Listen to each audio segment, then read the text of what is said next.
Every visionary has a story to tell. These stories educate and inspire us all.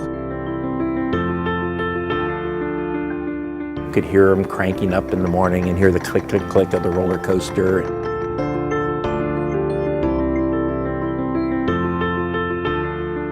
It's really feeling satisfied and feeling gratified with bringing happiness to young children, especially families.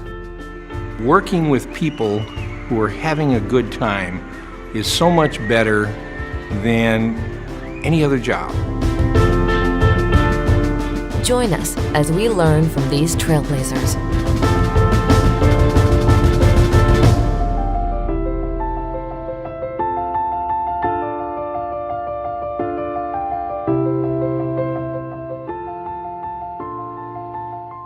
In 1973, I came back from working overseas, and I said, I don't want to do this anymore. I was with my wife.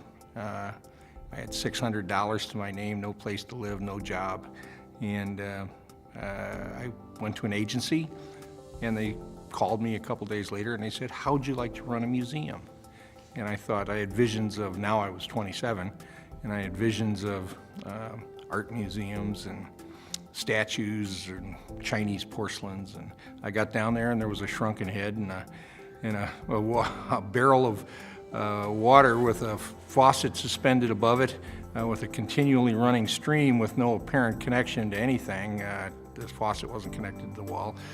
And people lined up, and I was fascinated by it. And it was $2.50 then to go into the attraction, and I was hooked. I went to work there and never looked back.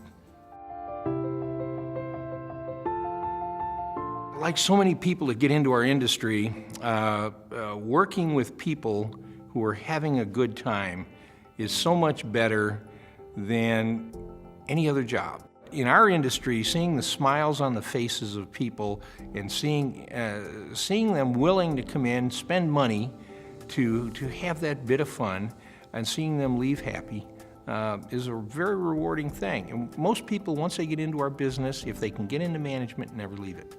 I never said I'm going to make this my life's work. I said I really like doing this. And I was fortunate in our company, at least, to have a lot of opportunity ahead of me. It was a period of where we were relatively small, and there was a lot of growth ahead of us that we didn't know at the time, but I could see it. And we didn't know it as a company, but I could see it. And I saw I could make a good living for my wife and my children by staying there, and I could have a good time doing it. What I didn't think about, and maybe I should have, was that people in our industry also work tremendously long hours, and they work on days when other people are off, the traditional weekends and the traditional summer holidays and other holidays. You work.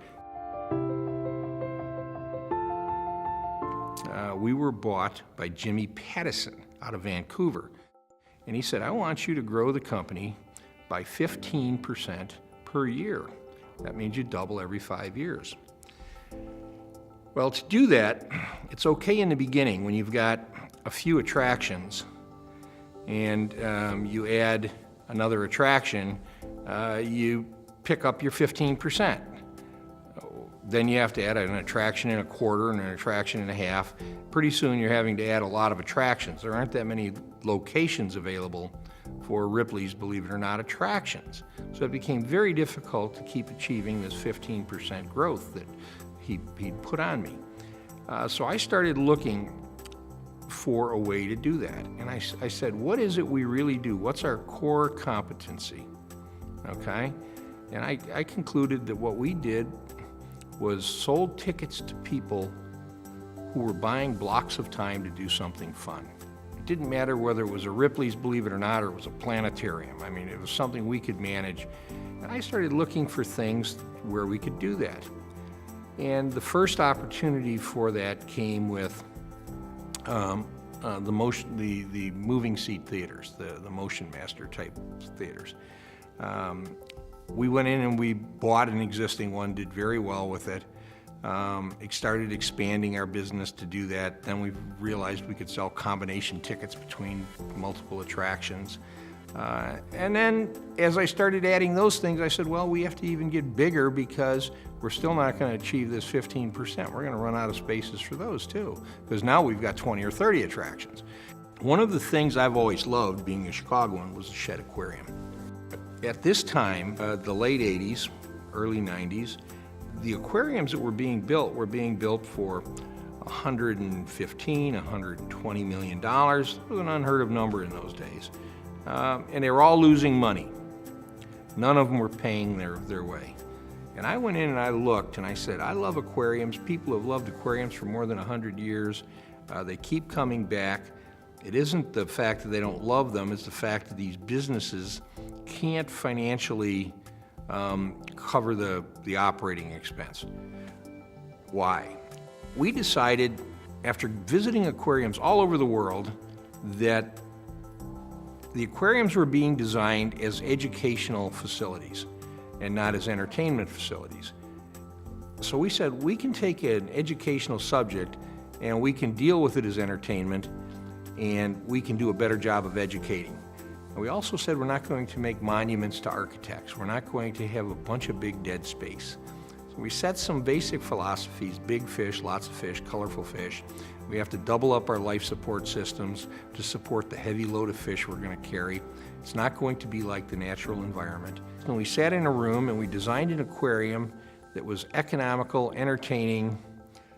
And the aquarium we opened in Tennessee, the year it opened, was the #1 most visited aquarium in North America, beating Monterey and beating Chicago Shed. Did 2 million paid visitors, and that diversified the company and gave it the mass it needed to continue its growth. I can tell you the biggest mistake I ever made was in location with our product. And I stood around the time of the World's Fair in New Orleans. I was standing on Bourbon Street, and you couldn't move. And I was there for 3 days. Every night you couldn't move, and the World's Fair hadn't started yet. I said, if we could be on Bourbon Street, we could not miss. There's 1 million people out here tonight. And so we found a building at the corner of Bourbon and St. Louis. It's right in the heart. You can't get more in the heart of the French Quarter. There's 3 streets that are really the heart of the French Quarter running along Bourbon. They're cross streets of Bourbon. But if you're on one of those 3 corners, you are in absolutely the heart of the French Quarter. And so we were Bourbon and St. Louis. We had a beautiful building. We did a Ripley's, believe it or not, there. We opened in 1985, a year after the World's Fair. And the customer would walk in and go, I'd like a hurricane, please. And you'd go, well, we don't sell hurricanes. Okay, give me a mint julep. I'd say, no, we don't have any mint juleps. I'll take a beer. We don't have beer. You don't sell alcohol. No, we don't sell alcohol. What are you doing here? You know, we're a family business. You didn't see any families on Bourbon Street. So we stayed 5 years. We operated at a break-even basis. We didn't lose money. We never made any money. We operated clean. But we realized that we were someplace that we had confused people with customers. And that's something people can do. You can confuse people with customers, and people are not customers. They knew exactly why they were on Bourbon Street. They were on Bourbon Street to do something they could do nowhere else in America that I knew of at the time, and that was walk down the street with a drink in their hand, bumping elbows with absolutely everybody, listening to the music come out of these tiny bars along the street, and just have a big party for as long as they could. If you ever go to an attraction and you see an upside-down building, a ship driven into the ground, something on its side, in the small attraction world, I did that. That's me. That's what my contribution to the industry. I didn't physically do it. I hired people to do it, but I said, we need to do this because there are 3 stages of selling an attraction. You have to get their long-distance view. Most small attractions are impulse businesses. And so you have to get them interested in the business enough that they'll walk up to it. And then you have to take and have a lobby interesting enough that they'll walk inside and put themselves in a position that the salesperson, the cashier, can actually make the sale. We've got to create value in IAAPA, and I've been trying to put that in. Still a torch I'm carrying. I'm saying safety can be our value. Everybody's concerned about safety. Number one item, okay, safety. Anywhere in the world, safety. An accident in Kentucky impacts the people in Bangalore, India, who own the same ride. The press picks it up. They're all over it right away. So safety is number one.